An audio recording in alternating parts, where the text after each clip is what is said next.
நம் நாட்டின் பரம எதிரியான பாகிஸ்தானுக்கு உதவி செய்யும் வகையில் நம் நெருங்கிய நட்பு நாடான ரஷ்யா முக்கிய ஒப்பந்தம் செய்துள்ளதால் பாகிஸ்தானின் பொருளாதாரம் மேம்பட உள்ளது. அது மட்டுமின்றி இந்த ஒப்பந்தம் மூலம் ரஷ்யா பாகிஸ்தான் இடையேயான உறவு வலுப்பட தொடங்கும் என்பதால் இந்த நடவடிக்கை நம் நாட்டுக்கு விடுக்கும் எச்சரிக்கையாகவே பார்க்கப்படுகிறது. அப்படி என்ன வகையான ஒப்பந்தம் ரஷ்யா பாகிஸ்தான் இடையே மேற்கொள்ளப்பட்டு உள்ளது குறித்து விவரிக்கிறது இந்த செய்தி தொகுப்பு.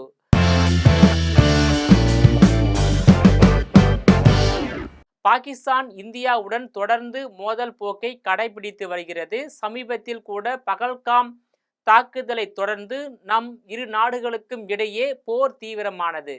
நம் நாடு அடித்த அடியில் அலறிய பாகிஸ்தான் மண்டியிட்டு பணிந்தது.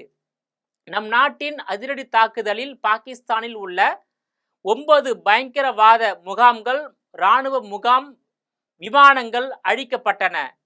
தீவிரவாத முகாம்கள் மற்றும் தீவிரவாதிகள் அழிக்கப்பட்டார்களே தவிர அந்நாட்டின் பொதுமக்கள் மீது இந்தியா எவ்வித தாக்குதல்களையும் நடத்தவில்லை என்பது இங்கே கவனிக்கத்தக்கது. இதையடுத்து போரை நிறுத்தும்படி பாகிஸ்தான் கெஞ்சியதால் நம் நாடு சம்மதம் தெரிவித்தது. இருப்பினும் பாகிஸ்தான் அரசியல்வாதிகள் நம் நாட்டை அவ்வப்போது சீண்டி வருகின்றனர்.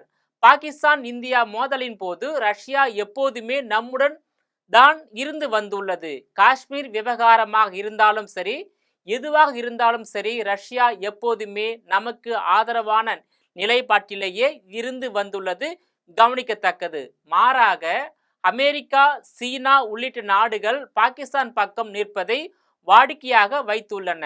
1971ஆம் ஆண்டு பாகிஸ்தானின் ஒரு பகுதியாக இருந்த கிழக்கு பாகிஸ்தான் மக்கள் வங்கதேசத்தை தனி நாடு கோரிக்கையை வைத்து பாகிஸ்தான் இராணுவத்துக்கு எதிராக மோதல் போக்கில் ஈடுபட்டனர். இதற்கு இந்தியா உதவியது.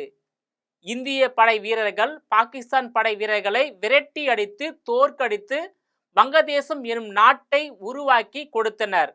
இந்த போரின் போது இந்தியாவுக்கு அமெரிக்கா, பிரிட்டன் உள்ளிட்ட நாடுகளிடம் இருந்து அச்சுறுத்தல் வந்தது. பாகிஸ்தான் விவகாரத்தில் தலையிடக்கூடாது என்று இந்தியாவுக்கு எச்சரிக்கை விடுக்கப்பட்டது. ஆனால் அதையும் மீறிதான் அப்போதைய பிரதமர் இந்திரா காந்தி அவர்கள் வங்கதேசம் உருவாக வழிவகுத்து கொடுத்தார். இதனால் பாகிஸ்தானுக்கு ஆதரவாக இந்தியாவை நோக்கி அமெரிக்கா, பிரிட்டன் போர் கப்பல்கள் அனுப்பியது. அப்போது இந்தியாவுக்கு உதவியாக ரஷ்யா போர் கப்பலை அனுப்பியதால் அமெரிக்கா, பிரிட்டன் நாடுகள் பின்வாங்கியது. இப்படியாக நம் நாட்டுடன் காலம் காலமாக நட்பில் இருந்து வரும் ரஷ்யா இப்போது பாகிஸ்தானுக்கு உதவி செய்ய இறங்கி உள்ளது இந்தியாவுக்கு அதிர்ச்சியை ஏற்படுத்தி உள்ளது. இதனால் எப்போதுமே ரஷ்யாவுக்கும் நமக்கும் இடையே நெருங்கிய பந்தம் உள்ளது.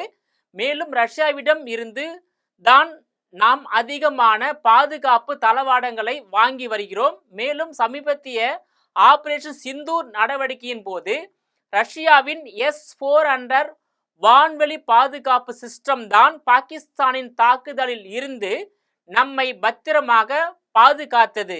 இப்படி நம் நாட்டுக்கும் ரஷ்யாவுக்கும் இடையே பிரிக்க முடியாத நட்புறவு இருந்து வருகிறது. இதற்கிடையே தான் தற்போது பாகிஸ்தான், ரஷ்யா இடையே முக்கிய ஒப்பந்தம் கையெழுத்தாகி உள்ளது.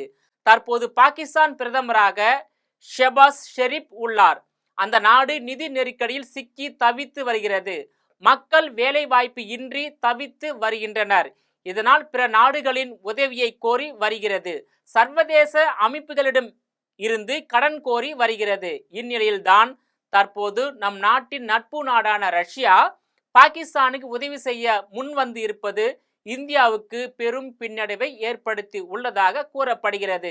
அதாவது பாகிஸ்தானின் கராச்சி நகரின் பாகிஸ்தான் ஸ்டீல் மில்ஸ் கார்ப்பரேஷன் என்ற இரும்பு ஆலை உள்ளது. இந்த ஆலையை பாகிஸ்தான் ஸ்டீல் என்று சுருக்கமாக கூறுவார்கள்.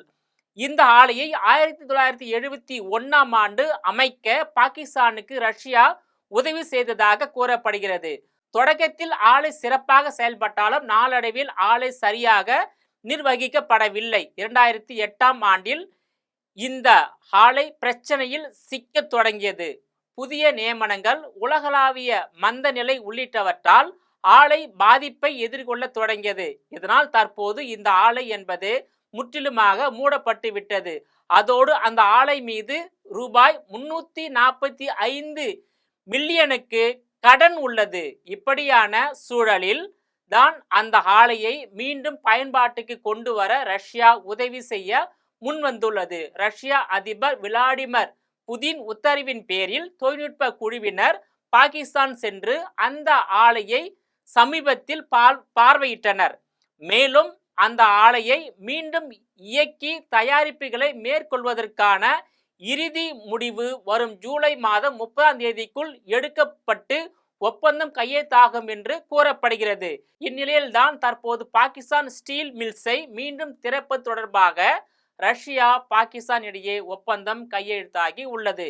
இந்த ஒப்பந்தம் ரஷ்யா தலைநகர் மாஸ்கோவில் உள்ள பாகிஸ்தான் தூதரகத்தில் கையெழுத்தானது. இந்த ஒப்பந்தத்தின் நோக்கம் அந்த ஆலையை மீண்டும் திறந்து ஸ்டீல் தயாரிப்புகளை அதிகப்படுத்தி இரு நாடுகள் இடையேயான உறவை வலுப்படுத்துவதுதான் என்று தெரிவிக்கப்பட்டுள்ளது. இது பற்றி பாகிஸ்தான் பிரதமர் ஷெபாஸ் ஷெரீப்பின் சிறப்பு உதவியாளர் ஹருண் ஹக்தர் கூறுகையில், ரஷ்யாவின் ஆதரவுடன் பாகிஸ்தான் ஸ்டீல் மில்ஸை மீட்டெடுப்பது தொடர்பான ஒப்பந்தம் கையெழுத்தாகியுள்ளது என்று கூறியுள்ளார்.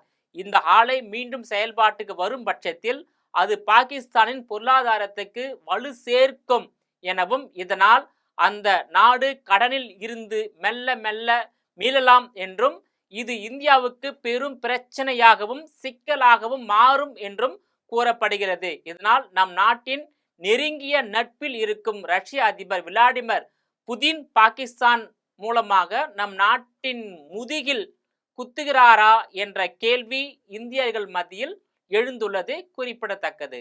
நேயர்களே, மீண்டும் இது போன்ற மற்றொரு நிகழ்ச்சியில் சந்திக்கிறேன். அதுவரையில் உங்களிடமிருந்து விடைபெறுவது நான் உங்கள் விஜயபாலன்.